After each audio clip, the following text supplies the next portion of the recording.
Hi everybody, we are back with our deck all laid out after several games of testing so that we can tweak this deck. I've played several games with my local weekly group and at home. I've also played a few games testing this deck. And we were able to see some very obvious tweaks that we wanted to make. We also did make sure that we tested against several of the top decks, like other Lannister decks and Targ Fealty and some Greyjoy decks and even Baratheon Neil. We were able to test against a lot of different things so that we were able to see how this deck functioned in different situations. The first thing that we want to hit is the plot deck. There are some major tweaks. We feel as though some of these plot cards may not be as good as we initially thought they were, and some of them seem as though we can have better cards than already exist in this plot deck. So the first card we're going to talk about is Wraiths in Their Midst. I really wanted to try this new card, and in theory it works well, but in practice it doesn't work in a deck like this. For it to go off and be effective, it needs to go on the first or second round. However, the first or second round, most people are playing 6 or 7 reserve plot cards, which means this just brings somebody down to the same amount of cards that I'm end up with at 5. It ends up hurting me often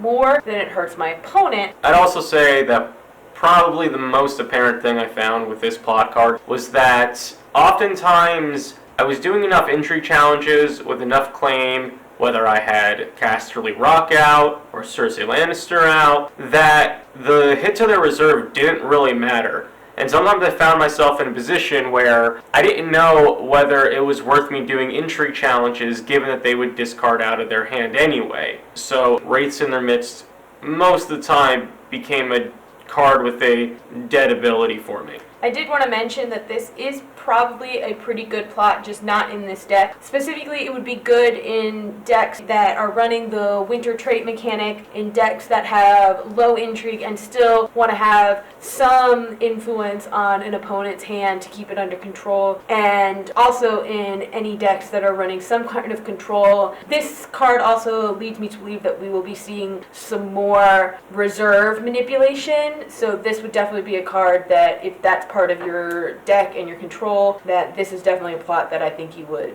bring to that. I believe that Wraiths in Their Midst will be a good card when Choke becomes a more prevalent deck type in this game.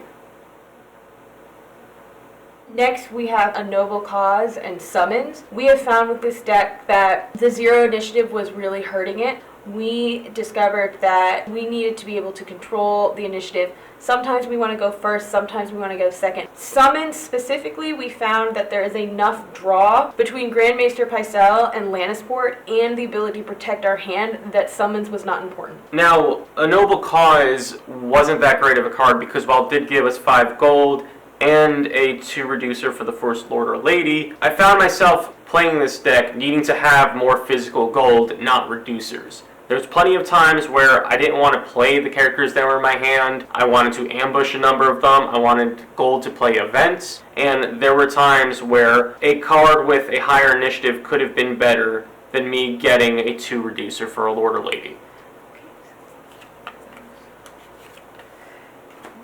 Lastly, we're going to remove March to the Wall. We found that the only time we used it was if we were punishing a bad setup, and that happens so rarely that the use of this card, I think we never even actually played it. For every test game we had, I don't think either one of us ever played March to the Wall. It either hurt us equally as it hurt our opponent and created absolutely no advantage. The fact is people are setting up assuming that you have March to the Wall and playing around this, so just allowing people to think we have it has the same effect as actually having it in our plot deck. For economy, to start replacing these plot cards that we have taken out, we're going to go with 2 copies of Calling the Banners. We chose these plot cards because it has very high initiative, both 6. That gives us 2 rounds where we're very likely going to win initiative, and it gives us a good number of gold, which we were searching for to be able to play more events and ambush in more characters and be able to pay for things throughout the round. The next thing that we felt that we needed to add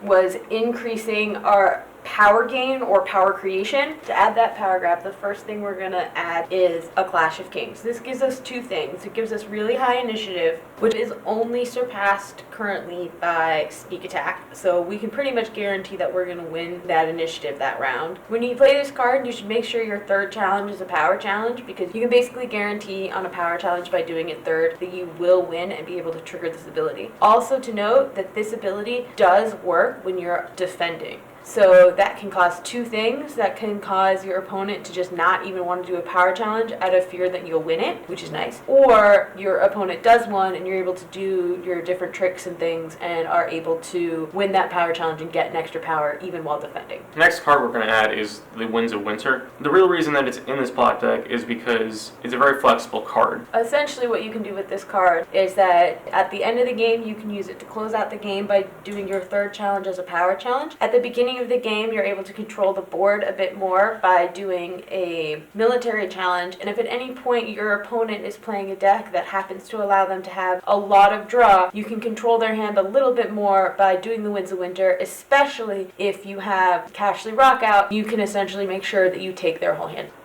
What we want to focus on right now are the plot cards that we are keeping, the ones that we decided that we're going to stay in the plot deck. That was Building Orders, Calm Over Westeros, and Wardens of the West. The reason we kept Building Orders is because if you haven't been able to get Cashly Rock out, or if you really need extra draw with Lannisport, it helps you try and search the deck. The When Revealed ability is much more useful than the stat line. We really would like more initiative, but 4 gold, 1 claim, pretty good ability. It's worth slipping into the plot deck. It also decreases variance because this deck does focus around specifically Cashly Rock and Lannisport. By having this plot choice, we reduce our variance. Second plot card that we kept was Calm Over Westeros. It's just a great opener. It's 5 gold, 3/1 summer. It doesn't get hit by naval superiority if you're in a meta that plays a lot of that. It keeps a challenge off your back. Helps our agenda out by allowing us to have to declare less defenders and be able to declare more attackers when it's our turn to attack. Calm Over Westeros across the board is one of those plot cards that you're really never going to be upset that you have it in your plot deck. It has a value in almost every situation, because if you do have a bad setup, you're able to play this and say decrease the claim on military challenges, and therefore you're able to decrease the military challenges and recover a bit from a bad setup. The third card that we chose to keep in our plot deck was Wardens of the West, and it's a really good card. It has 5 gold. 4 initiative isn't bad, and it makes for a little extra claim during intrigue challenges when you have enough gold to discard cards from your opponent's hand. Also, that works whether or not you're attacking or defending. As long as you win an intrigue challenge and you have 2 gold, they can discard 2 cards from their hand. So it's really nice, especially if you haven't seen some of the cards like Cersei or Cashly Rock, and you haven't seen the right combination that you needed to really strip your opponent's hand. This could help you out as a sort of failsafe, or you can use it around to completely obliterate an opponent's hand. That is our plot deck, and we're going to now move on to changing the draw deck.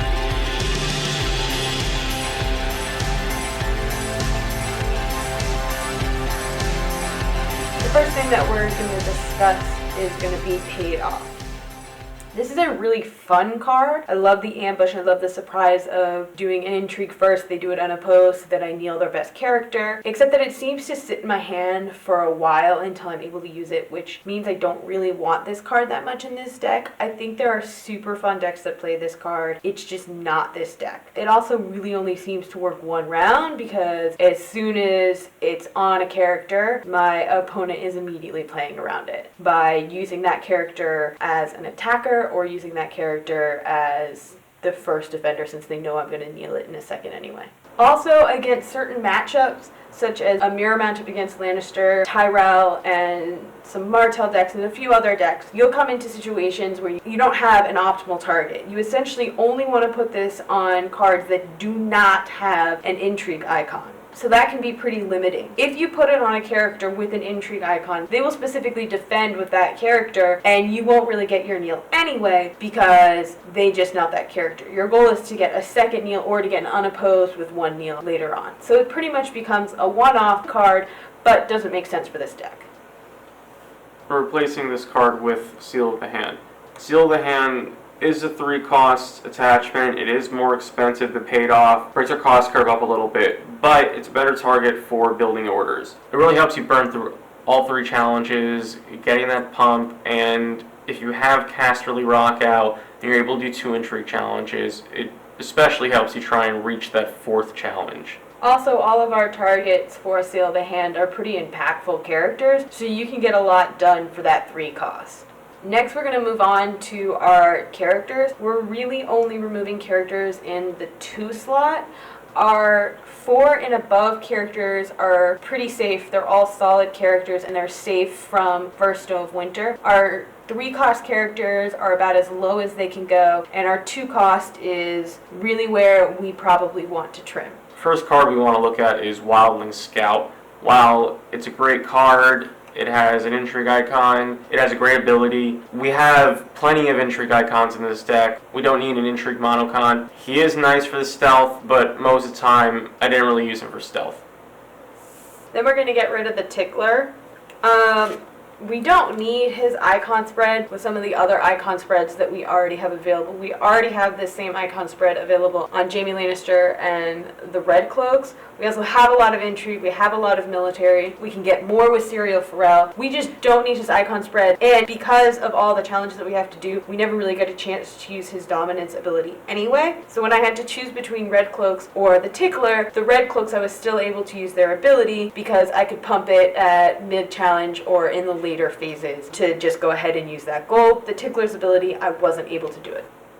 After that, we're going to take another look at Lannisport Moneylender. With First Snow of Winter having come out, he is more susceptible to be lost, and right now there's not enough location hate to lose my gold producing locations, but keeping 1 gold now with a card that isn't so safe in the current meta. So what we're going to do is replace that limited card with something else. First thing we're going to add, we're going to stay in the 2 cost slot since that's what we've been talking about. We're going to add the Queen's Assassin. We like the Queen's Assassin because of the ability to ambush. The fact that we're pretty much likely to have more cards in hand than our opponent. It does something with all of Tyrion's gold and all the extra gold that we have to have. It can get rid of that claim soak right before we do a military challenge. And it also is actually going to come back in hand during our First Snow of Winter turn so that we can do it a second time. Really the best time to use this is on a First Snow of Winter turn when they likely have no good claim soak, and we can take away that 1 claim soak if they do have any at all, or we can actually hit a really good card. Now the next replacement isn't another 2 cost card, it is actually a copy of Sir Gregor Clegane. While Sir Gregor Clegane isn't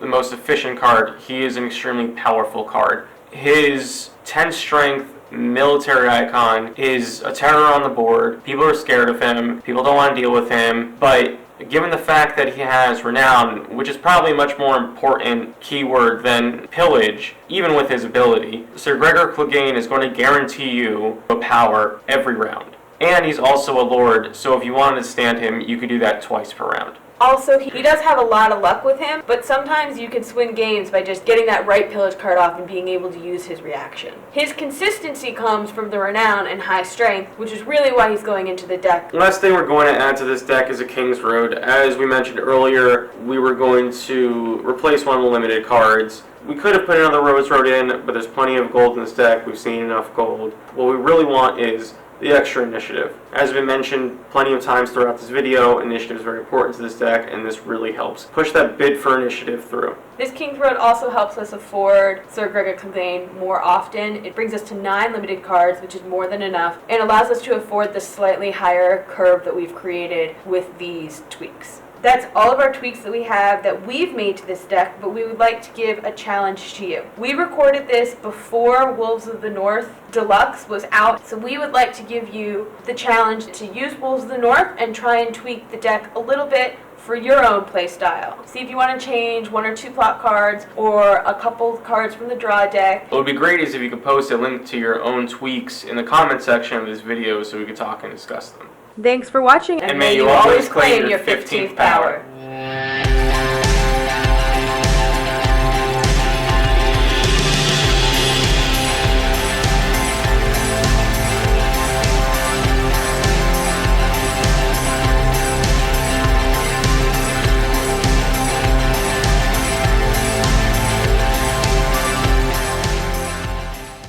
Wraiths. How do I say that? Wraiths. Wraiths in their midst. Wraiths in their midst. There you go. That's what happened with wraiths in their midst. I can't say it. Why would they do this to people?